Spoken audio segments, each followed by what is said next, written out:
कुलरिया अभयारण्य रे सीमांत रे चली बेआईन इटा भाटी इको सेंसिटिव जोन आईन को खातिर नकरी इटा पोड़ा चली पुणी इटा पोड़ा बेआईन भाव कटा जाउछि गछ। आगुरी आम देखिलु अभयारण्य सीमांत केसीपुर पंचायत रे किभली बेधड़क इटा भाटी चली। आज आपको देखु सजनागढ़ पंचायत कालीझाटी गाँ निकट अभयारण्य सीमांत रे किभली इटा भाटी चली किभली आईन को खोलाखोली उल्लंघन करा जाउछि एवं इटाभाटी अभयारण्य रे जंगल रे निया लागिबार भय भी रही। एने घटनास्थल सीधा सूचना दौरान आम प्रतिनिधि ब्रजकेश्वर पानी।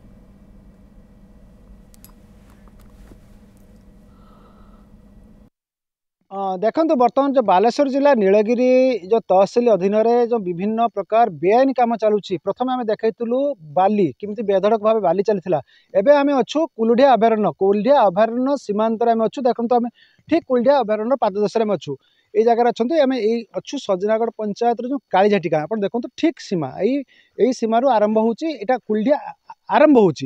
सीमांत बहुत भितर को तार रही सीमा चदर भाटी शह चदर भाटी नीलगिरी अंचल रही छतु फुटला बड़ी चदर भाटी अच्छु किंतु कुलडिया अभयारण्य को भी छाड़ी ना कहीं सीमांतर जो रही ये अंचल किए आसुना जीवजंतु भय भी आसुना कि हाथी भय हो बाघ भय आसुना से अंचल बेधड़क भाव इटा चलती आम जावा इटा भाटी आड़ को ठीक देखु आम अल्प दूर से कुलडिया अभयारण्य सीमांतर जो अंचल इटा भाटी बेधड़क भाव इटा भाटी चलती अभयारण्य बेआईन भाव काठ हाणी यहाँ पोड़ा जाऊँगी इटाभाटी पोड़ा जाऊँगी इटाभाटी देखूँ किभली भाव बेधड़क भाव इटाभाटी चलती ना अच्छी परिवेश मंजूरी अच्छी ना अच्छी से कौन प्रकार नियम रही ना अधिकारी मैंने कौन प्रकार परमिशन क्या आशीर्वाद रही। आम प्रथम देखू देखूँ बेआईन भाव काठ ना ये काठ देखूँ काठ ये कौन जंगल हो पारे कि कौन बाड़ी हो पारे ना अनुमति अच्छी ना किसी अच्छी बेधड़क भाव चलती। देखो खाली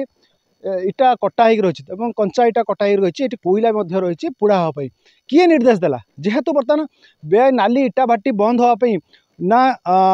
नीलगिरी कौन प्रकार चिमिनी भाटी हो कि चदर भाटी हो कौन कहारी परमिशन ना। देखो बेधड़क भाव चली यही अंचल इटा पोड़ा जाऊँगी समस्ते बाहर लोक आसी माटी बेधड़क भाव चालान हो बेआईन भाव इटा तो चालान होची कि बेधड़क भाव माटी उठा जाई एवं कटा जाउची इटा भाटी गुड़िक कटा जाउची। आम कैमेरा पर्सन कहवाई चाहबू देखु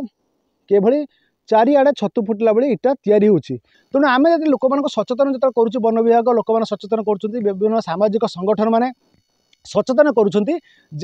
जंगल में निआं लगातु ना किंतु निआं लगौछि किए हुए तो एटारू निआं झुल जाकि माने जंगल रे निआं पड़ पारे एवं जंगल निआं लागिपारे ये जो निआं लगुच्छी एपाई इटा भाटी मालिक कौन दायी रही कि प्रथम कथा। द्वितीय कथा हूँ ये जो इटा भाटी होची एमान छतर छातर किए रोच कहार आशीर्वाद रोच ना राजस्व विभाग हाथ रोची ना परिवेश प्रदूषण विभाग ये परिवेश प्रदूषण विभाग ए पर्यंत कहीं आसनी पाखे तथ्य अच्छी कि ये अंचल जो इटा भाटी रोची कहीं एभली बेधड़क भाव इटा रोच खाली नीलगिरी नुहे सारा बालेश्वर जिले में एभली छतु फुटला बेले इटा भाटी रोची और नाली इटा भाटी बेधड़क भाव चली क्या आशीर्वाद चली। आम प्रथम क्वेश्चन करने चाहिए जो खबर प्रदूषण माने परिवेषण हम आम नवेदन करूँ जिला प्रशासन को ये घटनार विधिवत तदंत करूँ एवं जो जिले में जो कल्लबल होती प्रदूषण पर लोक मैंने जो अणनिश्वास हो पड़े चर्म रोग आक्रांत है ये जो अणनिश्वास होती से रक्षा करूँ। आउ गोटे कथा हूँ जो एनवायरमेंट क्लीयरेंस ना ये जो चारिकट जो एनवायरमेंट रही आम जो कौन परिवेश प्रदूषण पर जंगल जंतु मैंने निआं दाउरू रक्षा पाइबापी बाहर को जाऊँच हुए तो शिकारी मैंने टार्गेट भी करुँच हुए तो किसी पोड़ी मरी जाऊँच जितेबाला वन विभाग कहीं चुप रही जितेबाला ये कुलडिया अभयारण्य भितर इटाभाटी चली बेआईन भाव आपको बंद करने कहीं रेंजर फरेस्टर किंबा डीएफ निर्देश आसिक बंद भी करना। आउ गोटे कथा हूँ बेआईन भाव चली बेधड़क ये अंचल इटा पोड़ापी जो चारिआडे गछ कटा चली लोक मैंने गछ गोटे बढ़ाई बहुत समय लगुच किंतु हाणी देवाई बहुत अल्प समय लगी किंतु जितेबाला एभली आम चित्र बारंबार परिवेषण करूँ आम सरकार को निवेदन करूँ ए घटनार विधिवत तदंत करूँ। बालेश्वर जिला नीलगिरी ब्रजकेश्वर पाणी न्यूज़ 7।